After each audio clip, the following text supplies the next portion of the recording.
Mga kapatid, magandang hapon po sa inyong lahat. Isa na namang Hyundai Accent ang dinala dito sa atin, kaso nakatowing na. Ang may-ari po nito, isang babae, nasiraan po dyan sa BGC. Kagabi, nag-overnight na doon ang sasakyan, palaging nagkakaproblema sa starting. Minsan mapapa-start niya, bigla namang namamatay. Eh yun na nga, natuluyan na ng gusto dyan sa BGC. At ipinadala nga po dito kasi po yung kanyang tito dito lamang sa Binangonan nakatira. Kaya sabi niya, Tito, tulungan mo po ako. Kaya nandito na po yung kanyang tito. Anong pangalan mo, Tito? Noel. Tignan natin kung ano ang problema nitong Hyundai Accent po na ito. Ang na-scan mo, crankshaft positioning sensor. Ito ay camshaft yan. Sige, tanggalin mo yung camshaft. Yan yung nasa ibabaw. Oo. Yung nasa ibaba na nandoon sa pulley, yun yung crankshaft positioning sensor. So, akin na muna yung camshaft. Malinis kaya o madumi? Tingnan natin mga kapatid. Kasi kapag hindi nagkasundo, parang may asawa po ba kayo? Meron. Ilan po? Ay! Isa pa lang. Nandiyan po sa Binangonan. Sa Binangonan. Pag hindi kayo nagkakasundo, umi-start ba ng maganda ang pamilya? Hindi tumatakbo ng maganda ang pamilya pag ang asawa palaging magkaaway. Oo, tama. Oo. Kaya ganun din silang dalawa. Yung ikot ng sigunyal at yung ikot ng camshaft, yung sa ibabaw, kapag hindi nagkasundo, hindi start yan. Or hard starting siya. Ngayon, para magkasundo sila, kailangan synchronize yung kanilang ikot. Tignan ko nga yan, kung yan ay malinis. So sabi mo kanina, kuya, ito'y napalinis mo na dati. Yung makina nito. Oo, yung ibabaw. Ay, grabe, oh. Oh, mga kapatid, tignan nyo ha, parang ube. Pengi nga ako screwdriver, to. O, tignan nyo naman po itong camshaft positioning sensor niya. Kung gaano kadumi, oh. Napabayaan siguro sa change oil yan. Matindi. So, kung ganito ang bumabalot sa inyong relasyon, kung bumabalot ang isang madilim madilim na kapangyarihan sa inyong relasyon, talagang hindi kayo magkakasundo ng inyong asawa. So, kailangan linisin to. Linisin natin to. Aldrich, nakukuhanan mo ba? Bihirang-bihira na yung mga ganitong klase ng sensor, makakakuha tayo ng dumi. Lalo na sa digasolina. Pero ito hindi ito suit kasi ito ay sludge na nagagaling. Ibig sabihin, napabayaan sa change oil. Oo. Yung unang may-ari. Matagal, taunan. Baka nga minsan, 2 taon, di nag-change oil to. Sobrang dumi, Okay, lagyan muna natin to dito, lilinisin natin. Doon sa mga naka-Hyundai Accent, at yung iba pang mga katulad ng mga ganitong klase ng makina, halimbawa, nandiyan kayo sa BGC, tulad nung nangyari sa pamangkin nyo, palibasa kasi babae. So, wala man lang mga basic tools and basic knowledge sa ganito. Kapag napansin nyo na hard starting siya, pero kapag naman na-start mo na umaandar naman, posible yung mga sensor na yan. Crankshaft sensor, camshaft positioning sensor. Yan. Dahil nga, hindi sila nagkakasundong mag-asawa. So, dapat nagkakasundo sila. So, ito, tignan natin itong isang sensor na to.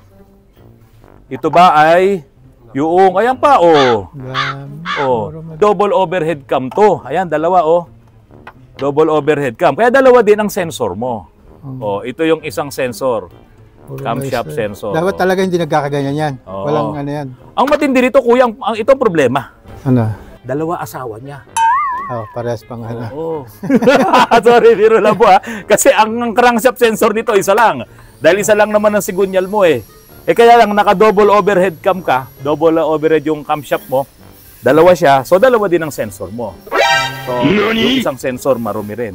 Ngayon, ang susunod na titignan natin, itong ibabaw na ito, kasi kung bakit dumudumi yung sensor na yan, ay sigurado marami na rin sludge. Marami na rin. Sabi mo, nagpalinis ka natin. Nagpalinis sa Rapid yan. Okay. Tignan lang. Titignan natin, nagpalinis ka saan? Rapid. Huwag natin sila yung Rapid. Bawal dumanda tayo. Hindi, baka malinis naman. Baka malinis. Tignan natin ngayon. Kasi kung nalinis naman nila, at nakalimutan lang itong dalawang to, yun ang nangyari. Hindi talaga nililinis yan kasi ibang na yan. Nako, mga kapatid, magugulat kayo dito. Ang sabi nung may-ari, nung tito nung may-ari, pinalinis na raw niya to. Mukhang hindi naman nalinis Binantayan kaya niya. Wala ako, yung pamangkin kong nandun. Sabi kasi, pinalinis na. Tignan nyo, hahalukay lang ako dito ng konti. Sayang lang yung langis niya na pina-change.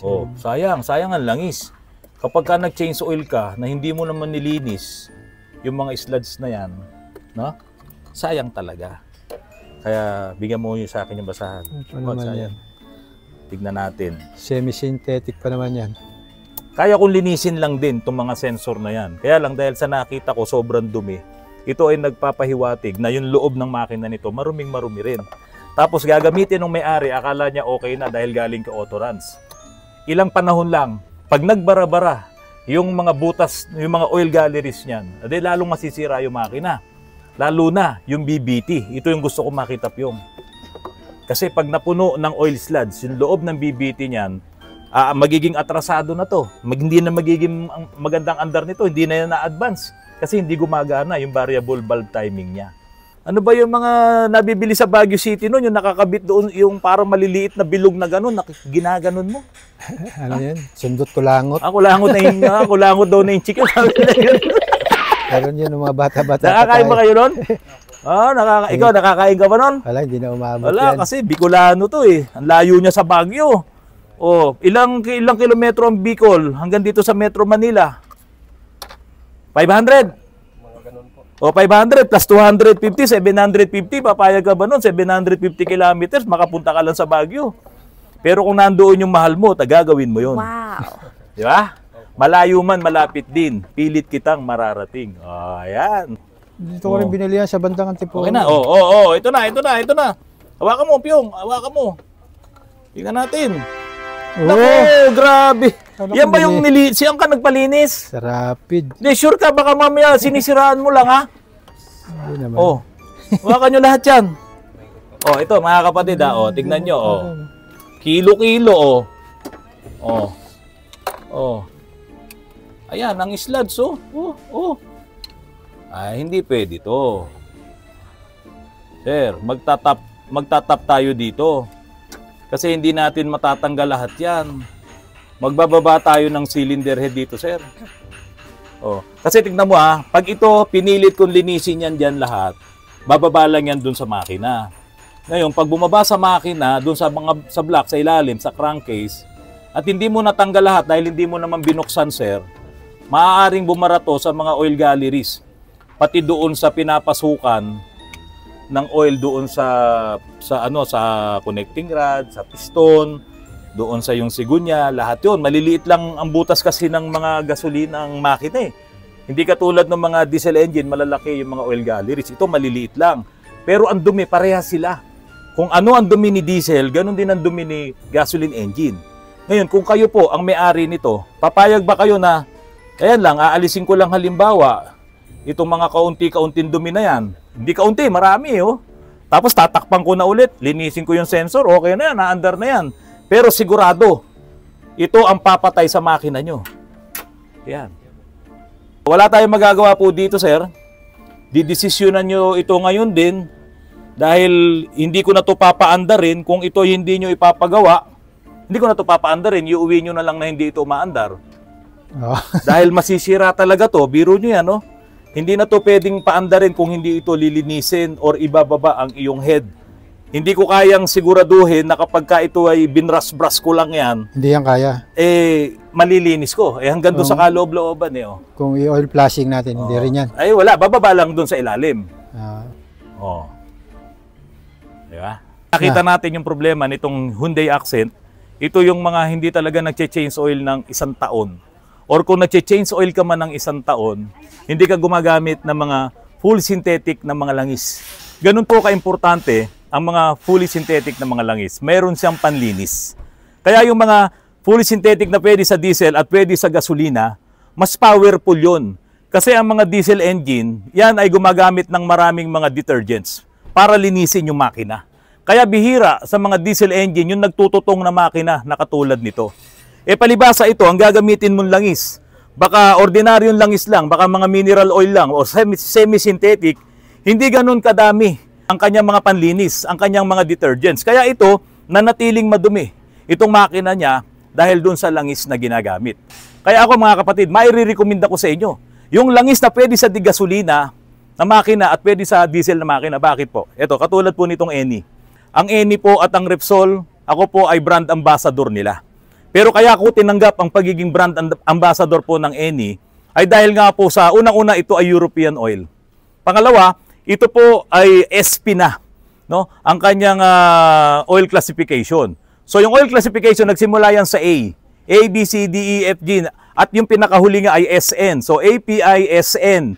Pero ito po ay API SP na para sa mga modernong sasakyan. Lalong-lalo na yung mga turbocharged engine ng mga digasolina para makaiwas sa low speed pre-ignition. Talagang ito ay pinaganda yung langis na ito kasi ito po ay pwede sa diesel at pwede rin po ito sa pandigasolinang makina. Lilinisin ang makina ng diesel, ganun din nalilinisin niya yung makina po ng mga petrol engines. So itong iSynth, fully synthetic po ito na langis ng Eni. Para makaiwas kayo sa ganitong klase na makina, mga kapatid. Pag semi-synthetic, hindi pwedeng gamitin? Hindi ako nagre-recommenda ng semi-synthetic. Tingnan nyo naman ang nangyayari. Kaunti na lang naman yung dagdag na pera doon. Naka-fully synthetic ka na. Saka sa semi-synthetic po, 20% lang ang synthetic doon. Kung mag-i-invest ka sa sasakyan mo, mahal na mahal mo, araw-araw, pinupunasan mo. Diba? Binilagyan mo ng pabango, nilalagyan mo ng magandang gasolina, yung sasakyan mo. Bakit langis? Kaunti lang ang diferensya. 'Di ba? Semi-synthetic, fully synthetic, pati sa spelling halos parehas lang eh. Dito ka na sa fully synthetic. Doon ka na sa magandang langis para sa makina mo talagang maging matibay at maalagaan ng husto. Kuya Noel, sabi mo pinalinisan mo 'to. Bakit ganyan ang itsura? Hindi ko alam. Ha? Yung pamangkin ko kasi may dala niyan doon eh. Siya nagpadala doon? Mapapanood naman ngayon ng pamangkin mo to. Inano ko yan. Pero baka ito pinalinisan niya kasi kahit paano medyo malinis oh. Ay, baka yan lang ang nililinis. Pero hindi pa rin talaga lahat. Pero ito, pinicturean niya to eh. Ganyan na yan eh. Ayan oh. Pinadala niya sa akin. Yung picture, ganyan na? Ganyan na. Hindi pwede yan. Sabi ko, puta, hindi siguro nag-change oil yung pinag-dati niya. Kasi siya, every 3 months nagpapa-change oil yun. Yun nga, useless, di ba? Kaya kung ang gagawin ko rin, takpan ko lang yan, linisin ko yung sensor, makakauwi ka na, kita na ako. Pero alam ko kung ano mangyari sa makina mo. Sigurado sisirain yan. Alam mo, Kuya Noel, meron akong customer dito, ganyan eh. Bulok talaga yung makina. Nung nasira yung steering pump, sinisi pa sa amin. Nung nasira yung kanyang turbo, sinisi pa sa amin. Bulok talaga. Mas grabe pa dito yung UV Express na ginawa namin. Kasi ayaw na yata magbayad. Diba? Ang tinakbo, 1 milyong mahigit, bumalik na. Sa zero, umikot ng ganun. Bakit doon nasira turbo niya? Alam nyo po sa turbo, mga kapatid, kaya nga kapag turbocharged ang engine mo, dapat fully synthetic ang langis mo. Katulad nitong crosswind na to, gumagamit ng 15W40, ang kapal nun, dapat manipis ang viscosity. Kasi hindi aakyat yung langis kagad eh. Hindi kaya ng bomba. Hindi, kakayanin ng bomba, pero sa sobrang kapal niya, may delay yung akyat niya. Hindi katulad ng mga fully synthetic, manipis to. Ngayon ito, Kuya Noel, kung maglalagay ka ngayon ng langis dito, piliin mo na yung pinakamagandang langis, yung pinakamahal, yung 5,000 1 litro. Sa tingin mo makakatulong pa dito? Hindi na. Hindi na. Kaya nga sabi ko, ito hindi na to pwedeng umandar. Kung ma-experience nyo po yung ganitong mga problema, talagang wala na po ito. Kayo na po mismo magdesisyon. Ibaba natin ang cylinder head, yun ang pinaka-the best kasi madali lang na maibaba ito para talagang malinis natin ang husto. Pero kung susundot-sundutin lang natin yan, tanggalin ko itong 2 camshaft na yan, hugasan ko ng diesel, pupunta doon sa ilalim, hindi ko masisiguro na dadaan lahat sa butas ng drain plug yung dumi na yun. Siguro, ibababa natin yung oil pan, pero kadalasan, pag binaba mo yung oil pan, pati transmission, tatanggalin mo.